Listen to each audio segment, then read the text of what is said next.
Hello and welcome to this week's Australian Share Market Report. I'm Dale Gillam, Chief Analyst at Wealth Within. This week I'll be discussing the successful trading habits of WD Gann, and then I'll tell you where I think the All Ordinaries Index is heading, as well as looking at this week's stocks of interest. Before we jump into the report, I'd just like to mention that if you have any thoughts on trading or investing, please comment below and be sure to subscribe to our channel to keep up to date. Let's get into this week's report. For those of you who don't know, WD Gann lived from 1878 to 1955 and was arguably one of the best traders who has ever lived. Many traders attempt to study his work, although I believe the majority never really gain his true wisdom, given that his writings are often not easy to follow. I believe Gann wanted traders to earn the right to be successful, which means they need to put in the time and effort to understand his teachings and not just be spoon-fed. The first reason for this is that to be successful in the markets, you really do need to put in the effort. Secondly, he did not want to give aspiring traders a free ride because of the first point, as this would surely see them fail. I totally agree with this philosophy, given that on a regular occurrence I find traders believe that by reading books or watching a few videos, they will magically become a trader. Yet the market does not care who you are or what you do, it just takes your money if you do not respect it. Another reason why I say Gann believed that you must earn the right to be a successful trader is partly due to the following statement in his book, The Truth of the Stock Tape, which was released in 1923. Gann states that you need to have a well-earned plan before you start trading. Then follow that plan as the architect does in building a house or the engineer does in constructing a bridge. Having a well-earned plan means that you need to put in the time and effort to create your own plan. Firstly, by educating yourself, and secondly, by testing and revising your strategies and tools until, as Gann states, you have a well-earned profitable trading plan before you start trading. What you are doing in essence is creating the belief in yourself and your tools that you can and will be successful in the stock market. In my experience and that of our clients who have completed our education, is that by implementing the successful trading habits of WD Gann, you will be more profitable over time. Failure to put in the effort will result in you not trusting yourself or your trading plan, which will ultimately lead to poor performance. Gann also stated that the man who changes his ideas or his plan, which is based on something practical, for no other reason that he hopes or fears the market will do something different, will never make a success. While these words were published in Gann's book in 1923, they are just as relevant today as they were then. Of the many studies that have been undertaken on traders, there is a constant theme that remains true. Those that use trading plans are far more profitable, but yet so few have one written down, or if they do, they rarely use it consistently. Most traders who inquire about our education and how we can assist them cannot properly articulate their trading plan or strategy.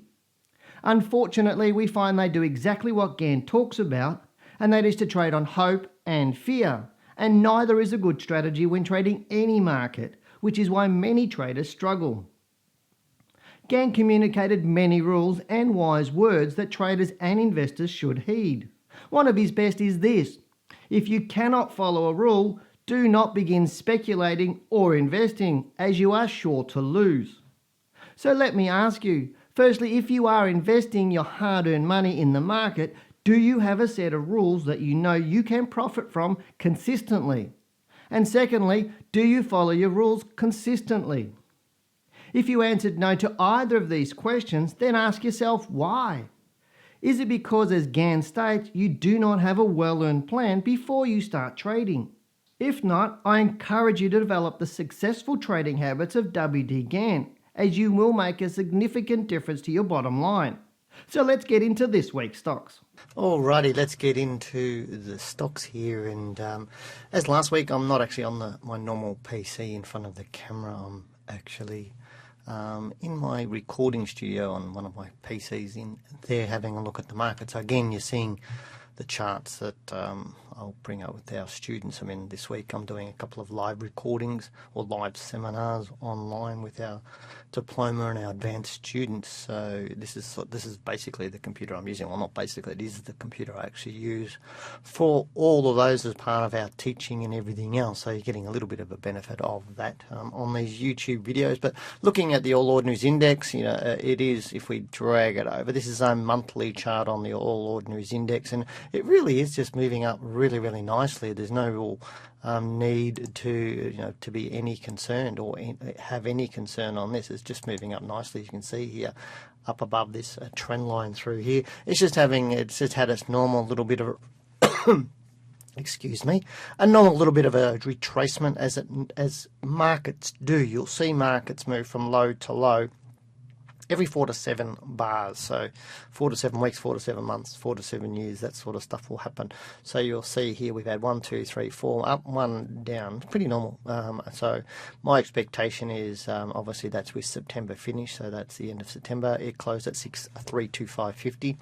My expectation is October will be up and it'll keep moving nicely up, and it'll probably end up going through this 6,853 in the not too distant future, possibly into the new year, given that's only a couple of months away. So I'd be looking at a high probably February, March-ish, maybe a little bit earlier at this point in time, but we'll know a little bit more as we get along. I just want to go to the weekly chart so you can have a look at that. So you can see here's the weekly chart on the All Ordinaries Index. We had that big 1 week down in September, that was huge week, 229 points, or 229.7 points.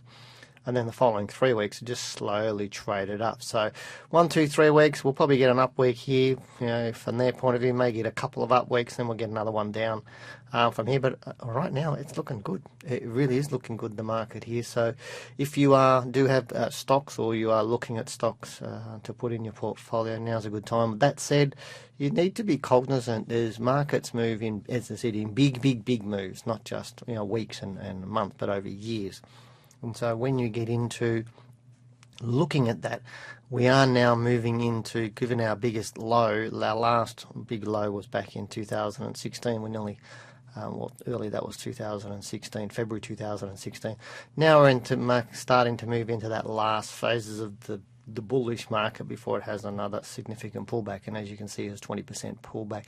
That said, I don't want to alarm anybody. It's not going to happen anytime soon, but it will be moving up into its eventual peak before another sort of 15 to 20% pullback, maybe 25% pullback. But dare say that's probably at least a year away. But so we're in the last phases of that. So enjoy the sun while it is there from that point of view. Now let's go and look at this week's stock. I'll just put that back to where it was. Let's go and look at this week's stock.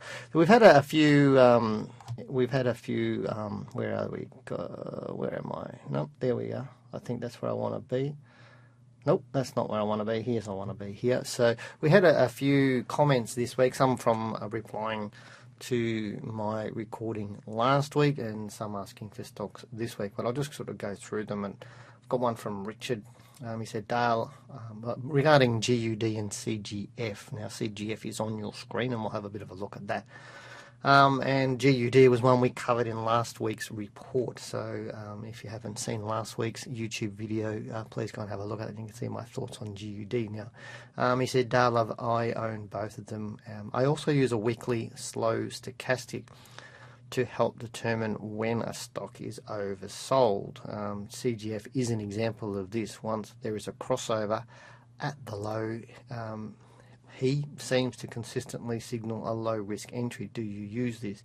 If you read my answer, I did actually answer Richard in YouTube, but I don't use stochastics at all. And what is a weekly slow stochastic really doesn't say much to me either. It's a weekly slow stochastic. So what are the settings on that? Because what's slow for somebody may be fast for somebody else. So a generic statement on that is helpful, but it's not super helpful. But I don't use any indicators at all. And for a lot of you, that will probably surprise you, because a lot of you, anybody who hasn't studied my course, our Diploma Share Trading Investment, I know uses indicators. They do, and that's what they see online. They see that on brokers' websites. They go into anywhere, and there's always moving averages and stochastics and Bollinger Bands and MACDs and you name it, all sorts of different indicators all over the charts, and they're always set to daily, and none of that teaches you how to trade, and none of it will help you really trade profitably. And it's probably a surprise to a lot of you that I say that, but really I don't use them. And so that was my answer to Richard. No, I don't use them.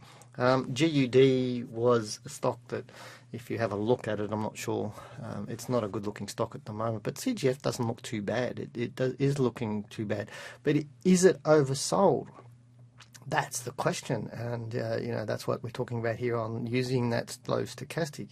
Is it oversold? And the thing is I see these indicators all the time, and we have bearish and bullish divergence, oversold, overbought all the time, and there's constantly giving poor signals, and to me that's really what they give, is poor signals. And when in my early days 20 years ago, I was testing these all the time against stuff from the masters that I teach, and like WD Gann, as you heard earlier in this recording. And again, Gann stuff just slams these indicators, just slams them. It really does.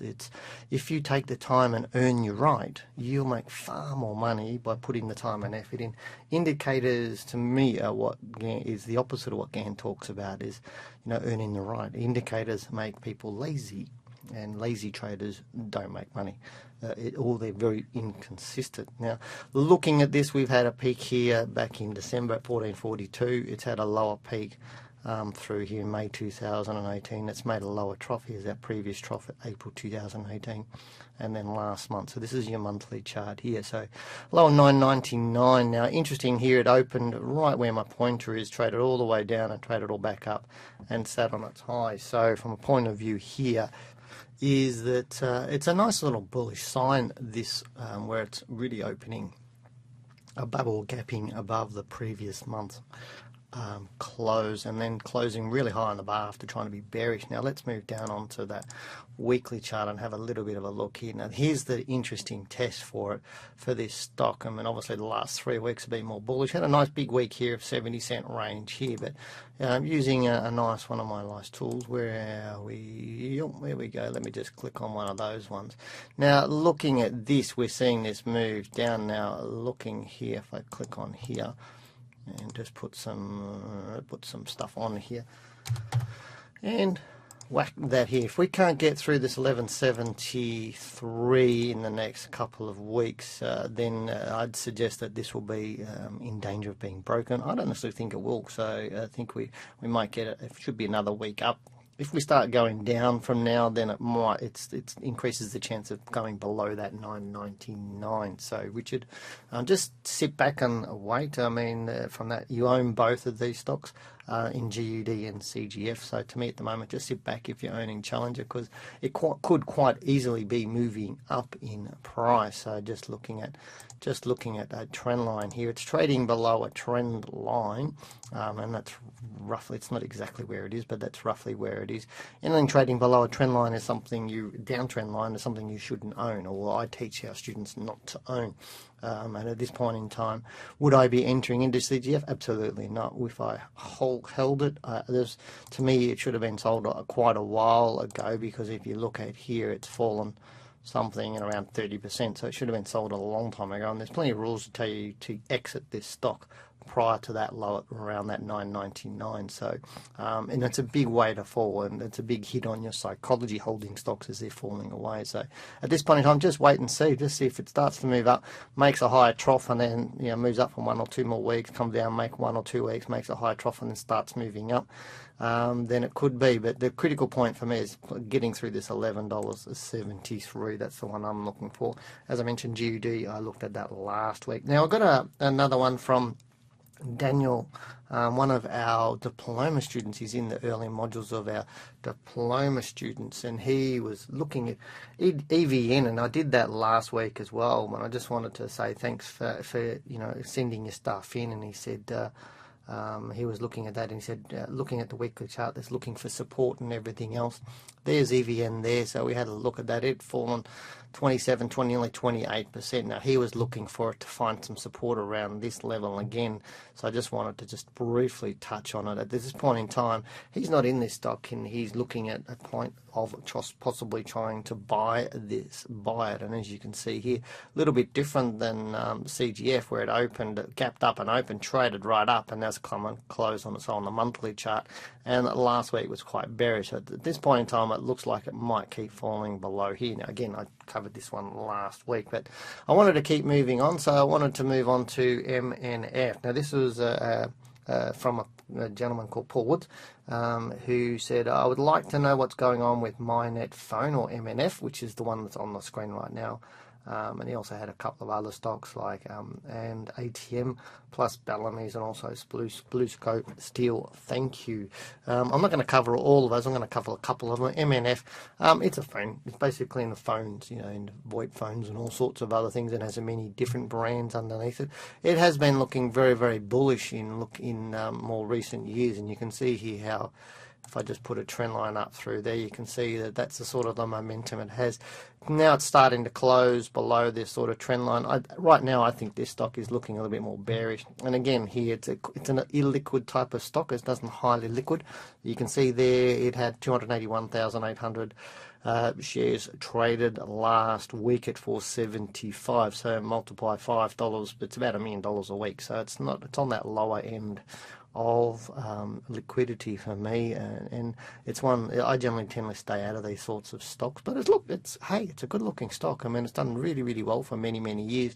At this point in time, though, I think it's probably a little bit more bearish. I would suspect it would probably move up for 1 or 2 weeks and then come down again, but it may not. If it keeps moving up for 4 or 5 weeks through here, then my position would change. At this point in time, I'm not necessarily convinced that this is too bullish at this point in time, but it is quite volatile. As you can see, it can move very, very fast when it does actually move. I mean, there's big moves here. There's 34%.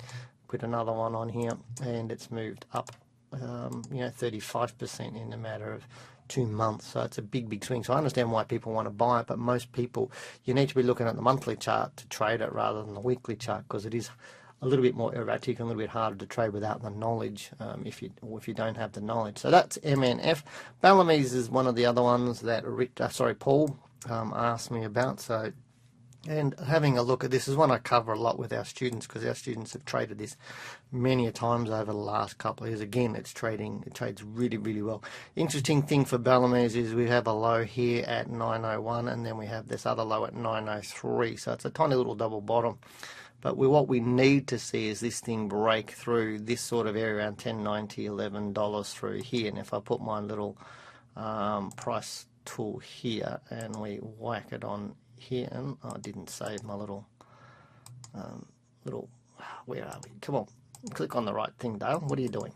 And we click on here, and if it can't break through that $10.78 this week, it's likely if it starts to fall away, then this will be in trouble, and it will break below that. So right now, Bellamy's is on a watch list. It is not really a buy at the moment. There's no reason, if you'd had Bellamy's and you've had it all this way down, again, you don't have solid rules, and that's really what we talked about earlier. In the report with Gann's rules, is having a solid plan, because there's plenty of rules. Most of our students were getting out at around $18, $19, $20, that sort of stuff, after making some really, really handsome profits. At this point in time, stay out of Bellamy's and just sit it on your watch list and wait and see. One other one I want to talk about, and nobody's sort of requested this actually on the comments section, and really, if for me to have a look at this, is because people are actually looking at it and have been making comments of Afterpay. So because it has been a pretty good rise, and if we're looking at this stock, it's done brilliantly since April this year, and if you look at that move up, it's 340%. Most amateurs try and buy after they see a stock doing this, and they get excited about it, and they go, wow, I want to get into it. The best time to get into this is near the lows. But getting in the lows when you actually know what you're doing at that point in time. At this point in time, this thing hasn't told me it's going up, and it hasn't told me it's going down. It's a nice sign that's found some support here at that $14.90. But if this is just the 1 month up, or 1 week or 2 weeks up, and starts to turn away, then I would suggest this would probably be in danger of failing. So right now, if you own Afterpay, or you're looking at it, I'd be sitting back watching, rather than entering in just because you think it's a bit cheaper, because that's a huge move off that top here. If we go here, we're talking about those 34-35% move off that top, so it can move really quickly. And so it really is about looking at the stock and saying, okay, does this fit in with my plans? And if I do that, you can see what I'm talking about here. Stocks have a momentum, and it moves up and around along that blue line. So it's not unsurprising to me that it came down near this line. So if it does break that line, if it falls away and starts breaking that line, then I would suggest it'd come right back to sort of that, $10, $11 mark, which is another huge fall from where it is. So again, if you have any questions for me, you want me to look at some stocks, please, you need to like the video. So do that now. Hit like, hit subscribe to our channel. So I'm going to have, if you're not liking and subscribing to the channel, then I probably won't be covering your stocks, because it's a win-win. You like the channel, you subscribe to the channel, you forward the videos on, so to help everybody else see what we're doing. So, but please do hit the like button now, hit the subscribe button now. If you make comments just below on the video and ask questions, put some stocks down, and really tell me what you're looking at and why you're looking at it, if you own it, if you don't own it, all that sort of stuff. The more you put in, the better for me to help you out. So that's it for me for this week. Good luck, good trading, take care. What are your thoughts? If you've got any questions, please comment below. Go and listen to our Talking Wealth podcast. They're available on Soundcloud and on our website. Now they're jam-packed with valuable information which will help you elevate your trading. Now if you're serious about learning to trade the share market and you'd like more information about our courses, please click the link in the video description below. Thank you very much for watching this video. If you've liked the video, remember to subscribe to keep up to date. I'm Dale Gillham, the Chief Analyst here at Wealth Within. Goodbye, good luck, and good trading.